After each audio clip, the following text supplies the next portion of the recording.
We're getting set for the 5A state championship game. We're with Coach Jim Elgin of the Pleasant Grove Spartans. And Coach, first off, congratulations on the Super 7. Thanks a lot. We're real excited about being there. Your 11th season at Pleasant Grove, 80-46. This year, 12-2, and finishing third in Class 5A Region 5. Talk about that tough region. It's a good region. I mean, there's a lot of athletes, a lot of skill in that region, and we started out 0-2 in the region, and kind of put us behind the 8 ball, and we had to scrape our way in, and we're fortunate to be where we are. You lost, 2 of your first 3 games. At that point of the year, did you think you'd be playing for a 5A state title? Well, at that point as a coach, you just want to win the next game in the region. But our seniors walked in on Monday and said, "Coach, we still believe we're still going to get there." And so it's kind of taken off from there. Offensively, a couple exciting options for you in the backfield. DeJuan and Q1 Fagan.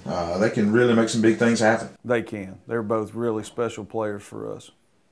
Defensively, you held Madison County to 89 yards in the first half in the semifinals.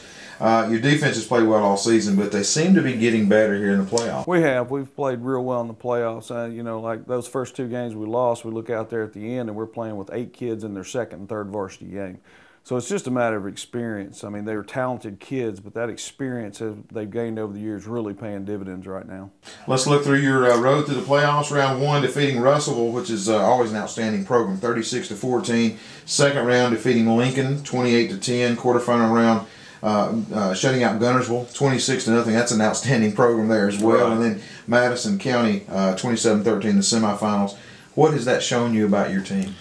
They're peaking at the right time, and they're very confident right now. And I think that speaks well for them as their maturity, because you know they're not overexcited, they're not overhyped, they're not you know tense about everything. It's a loose group of kids, and they keep us loose. But you know the maturity's coming through, because a lot of these kids have started for well, I won't say a lot of them, but a lot of the seniors have started for 2 or 3 years.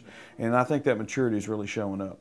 You're going to face St. Paul's in the 5A state championship. What do you know about St. Paul's other than they've spent most of the year ranked number 1? Well, obviously they're good, because you wouldn't be number 1 from start to finish if you weren't good. Obviously they're good size up front. I know they have a lot of skill position kids. We haven't had the opportunity to see them much. You know, obviously they're down south and we're up here. We don't have any common opponents.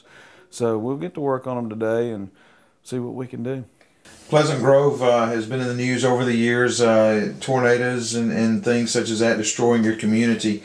When you look at a football game, a championship, what would it mean to the Pleasant Grove community to win a state championship? Well, this group of kids, they were the freshmen when that happened. They were coming in. It happened the day before these kids that are seniors were going to be having their first day of spring practice. And so, you know, it seems like forever ago, but it's been 4 years. And to watch these kids come through, them and their families stay in the community and kind of rebuild what we have, really speaks well to their families and the kids. And that's just that's what's exciting for me, is to see where you hate to say where they've come from, but you know, that next year we go 1-9 with them as freshmen, and now we're in the state championship. So as a coach, and more so as someone who's happy with these kids, I'm so happy for them to have that opportunity. Well, Coach, we appreciate it and appreciate what you do for the Pleasant Grove kids and community. And again, we wish you the best of luck. Again, Coach Jim Elgin, Pleasant Grove Spartans, congratulations. Thank you, sir.